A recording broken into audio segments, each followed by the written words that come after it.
बच्चों, क्षितिज भाग 2 का पहला पाठ सूरदास के पद का ये चौथा और अंतिम पद।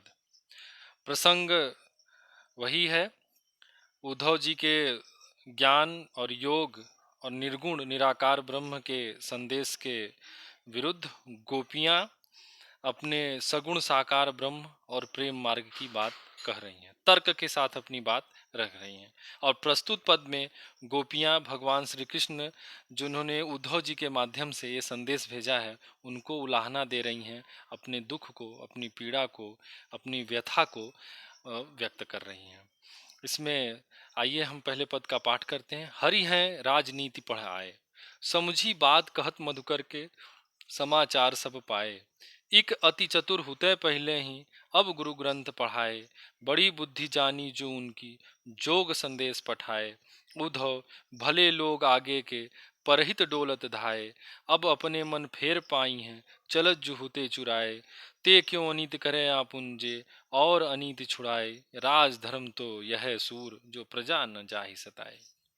हरि हैं राजनीति पढ़ाए। उद्धव जी से गोपियां कहती हैं कि लगता है कि भगवान श्री कृष्ण ने, कान्हा ने, गोपाल ने, नंदलाल ने राजनीति पढ़ लिया है।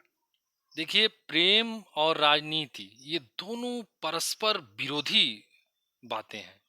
दोनों एक साथ कभी नहीं हो सकते। राजनीति में प्रेम नहीं हो सकता और प्रेम में राजनीति का कोई स्थान कभी नहीं हो सकता।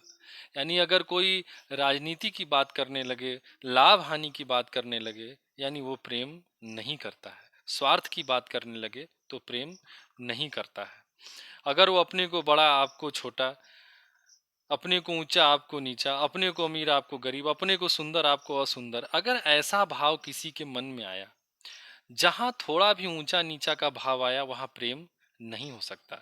ये सब तो राजनीति में चलता है, किसी को हरा देना, किसी को जीत लेना, किसी को पीछे छोड़ देना, किसी आगे बढ़ जाना, ये सब राजनीति की चीजें हैं।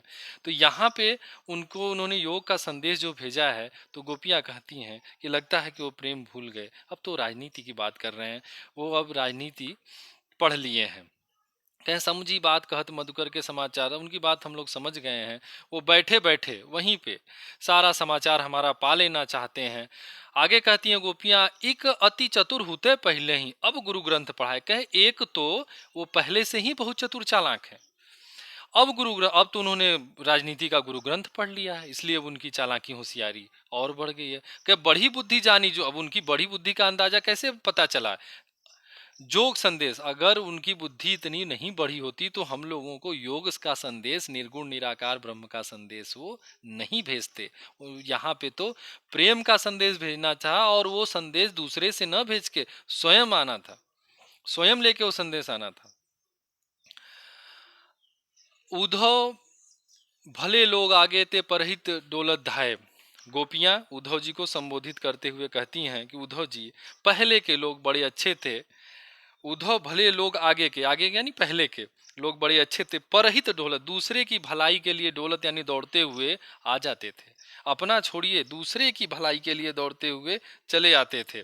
स्वयं क्यों ऐसा कह रही हैं? क्योंकि यहाँ तो स्वयं न आकर उन्होंने दूसरे से संदेश भेजा है।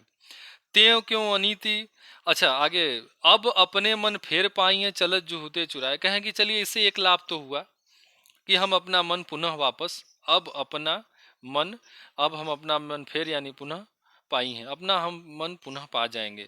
कौन सा मन? चलत जू यानी भगवान श्री कृष्ण जो उनका मन और उनका हृदय चोरी कर लिया था जाते वक्त। कहा जाता है ना, प्रेम में चुरा लेना, दिल का चुरा लेना, मन का।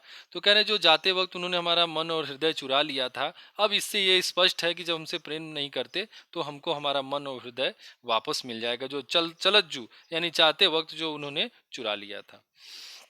आगे कह रही हैं गोपिया, ते क्यों अनीति करे आपुंज और अनीत।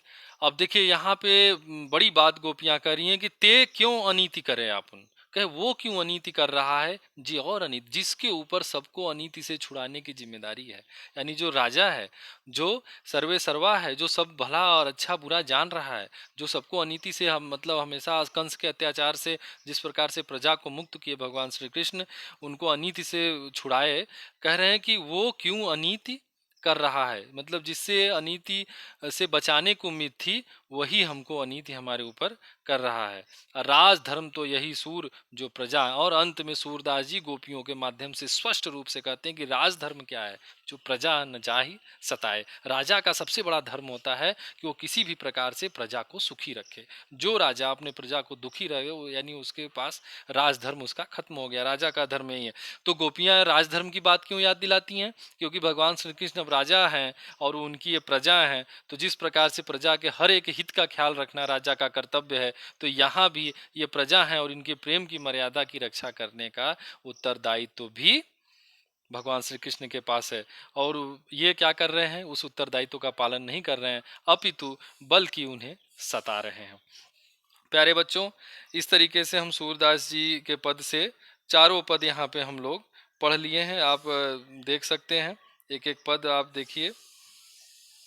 पहला पद आपके सामने मैं कर रहा हूँ, जिसमें है कि उद्धव तुम हो अति बड़भागी, यानी इसमें गोपियाँ उद्धव जी को उलाहना दे रही हैं कि आप बड़े भाग्यवान हैं कि यानी भगवान श्री कृष्ण के साथ रहते हुए भी आपके प्रेम का असर नहीं हुआ। जिस प्रकार कमल का पत्ता तेल में की गागरी जल में, ये सारी बातें इसमें कहती हैं और अपने प्रेम को गुड़ चीटा जैसा घनिष्ठ बताती हैं।